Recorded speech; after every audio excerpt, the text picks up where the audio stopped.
10 strange things that only exist in Portugal.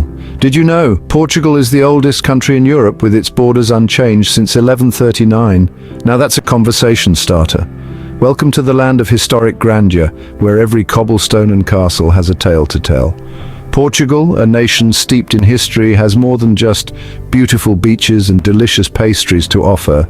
It's a treasure trove of unique cultural aspects that set it apart from its European counterparts. From the hauntingly beautiful fado music echoing through the narrow streets of Lisbon to the vibrant azulejos, or painted ceramic tiles that adorn its buildings, Portugal is a place where the past and the present intertwine seamlessly. Its rich history and vibrant culture are just the tip of the iceberg. Portugal is a labyrinth of mysteries waiting to be unraveled, home to some of the strangest phenomena that you won't find anywhere else in the world. But that's not all. Let's dive into some of the strangest things that only exist in Portugal. But wait, before we begin, please subscribe to ensure that you never miss out on any of my crucial stuff. Comment "I subscribe" below and I will personally welcome you to our community. Let's get started. Number 10 on our list is the Chapel of Bones, a chilling place of worship. Nestled in the heart of Évora, Portugal, this sacred space is no ordinary chapel. It's an awe-inspiring yet somber spectacle as the walls are adorned with the skeletal remains of over 5,000 monks. In the 16th century, the city's graveyards were overflowing, and the solution was as pragmatic as it was macabre. Monks decided to exhumate the bones and use them to decorate the chapel. They wanted to create a place for meditation, a stark reminder of the transient nature of life. The inscription over the door reads, "We bones lying here, for yours we wait." It serves as a poignant memento mori, a reminder of our own mortality. The Chapel of Bones is a unique monument to life, death, and the human condition, found only in the heart of Portugal. A beautiful yet eerie reminder of mortality, wouldn't you agree? At number 9, we've got Portugal's peculiar love for snails. Now, to many of us, snails might seem like an odd choice for a meal, but in Portugal, they are a beloved delicacy. Especially during the sultry summer months, the Portuguese people indulge in a gastronomic tradition that dates back centuries, the consumption of these tiny, slimy creatures.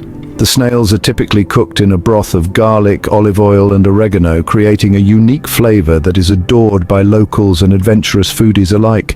It's not uncommon to see groups of friends gathered around a bowl of these mollusks, savoring each bite with a glass of chilled Portuguese beer. This isn't just a culinary delight, but a social event that brings people together, embodying the spirit of Portuguese camaraderie. So next time you're in Portugal, why not give these slimy creatures a try? You might just find that you've developed a new love for snails. Number 8 takes us to the ghost town of Monsanto, where houses are built between, on, and under giant rocks. This is no ordinary town. Nestled on the eastern slopes of the Portuguese mountains, Monsanto has a history that stretches back over centuries, a living testament to Portugal's rich past. The town's unique architecture is its most defining feature. Here, homes are not constructed in the traditional sense. Instead, they are carved into, built atop, and nestled amongst the colossal boulders that dot the landscape. It's as though the inhabitants of Monsanto have made a pact with nature, living in harmony with the rocky terrain rather than attempting to dominate it. We can see examples of this in the tiny streets where the stone of the mountain merges seamlessly with the stone of the houses. Monsanto is a place that has defied the march of time, choosing instead to live in sync with its surroundings. A town frozen in time, offering a unique glimpse into Portugal's past. Coming in at number 7 is the lesser-known Mirandese language. Nestled in the northeastern pocket of Portugal in the region of Miranda do Douro, a unique linguistic tradition thrives. Here, a small population speaks Mirandese, the second official language of Portugal, recognized as such since 1999. Unlike Portuguese, which is a Romance language, Mirandese is an Astur-Leonese language, making it more akin to some Spanish dialects. Despite its official status, the speakers of this language are few, only a couple of thousand at best, yet they fiercely preserve their linguistic heritage, passing it down through generations and even teaching it at schools. While it may be a lesser-known language, the Mirandese language carries the weight of centuries, a living testament to the region's rich history and cultural diversity. So, if you're a language enthusiast, here's a new one to add to your list. Before we continue, can I beg a little favor? If you're liking what you're hearing, show us some love by pressing that like button. And hey, if you want to be in the loop for our fantastic upcoming videos, make sure to press subscribe and ring that bell so you're always in the know. Oh, and one more thing. Drop a quick "I subscribe" down in the comments and I'll make sure to offer you a warm welcome to our amazing family. Alright, enough of that. Let's keep the conversation flowing. Number 6 brings us to the lively Santo Antonio festivities. Every June, the city of Lisbon transforms into a vibrant spectacle of colour, music and dance, all in honour of Saint Anthony of Padua, Portugal's much-loved patron saint of lost things and causes. But this isn't just your average street party. One of the most heartwarming traditions of the Santo Antonio festivities is a mass wedding ceremony known as the Brides of Saint Anthony. This tradition is a lifeline for couples who dream of a grand wedding but can't quite afford it. Each year, the city sponsors the weddings of several couples, providing them with everything from the wedding gowns to the rings. Amid the bustling festivities, these newlyweds celebrate their love, creating a beautiful blend of personal joy and communal celebration. Now, isn't that something special? Now that's what we call a real party. At number 5, we explore the strange stone dolls of Monsanto. In the heart of Portugal, nestled in the ancient village of Monsanto, there exists a curious tradition that has been carried on for centuries. Since the 16th century, the villagers have been fashioning dolls out of stone, a practice that has stood the test of time. These aren't your everyday dolls, mind you. These stone effigies embody a profound sense of history and culture, passed down through generations. Every doll, painstakingly carved by the villagers, tells a tale of its own, each one unique, each one a testament to a bygone era. These dolls, often left on doorsteps or windowsills, serve as silent sentinels watching over the village and its people. The tradition of stone doll carving is a testament to the tenacity of the villagers, their love for their heritage and their commitment to preserving their unique cultural identity. A peculiar tradition indeed. Number 4 takes us to the secluded village of Piódão. Nestled in the heart of Portugal's Serra do Acor Mountains, Piódão is a sparkling gem in a rugged setting. The village's unique architecture, with houses made from schist stone and slate roofs, has remained virtually unchanged for centuries.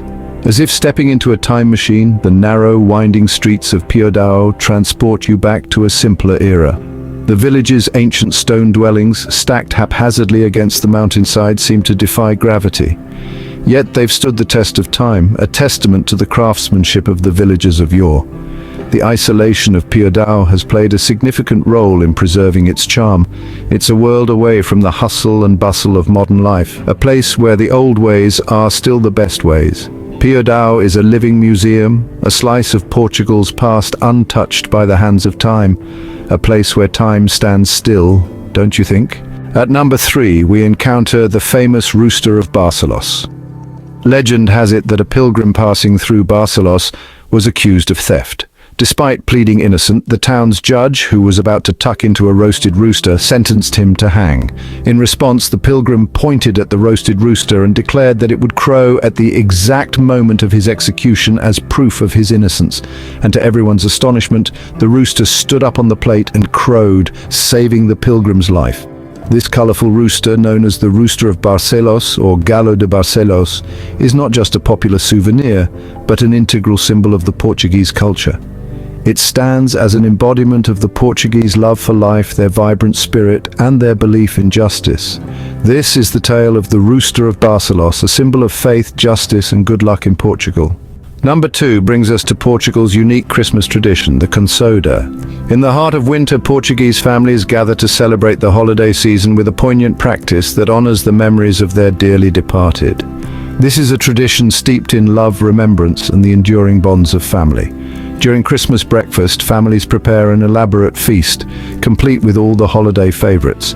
But what sets this tradition apart is the setting of extra places at the table. These aren't for unexpected guests, but for deceased relatives. The Portuguese believe in keeping the spirit of their loved ones alive, and the Consoda tradition is a beautiful manifestation of this belief. As families sit down to enjoy their meal, these extra places serve as a silent tribute, a reminder of the people who have shaped their lives.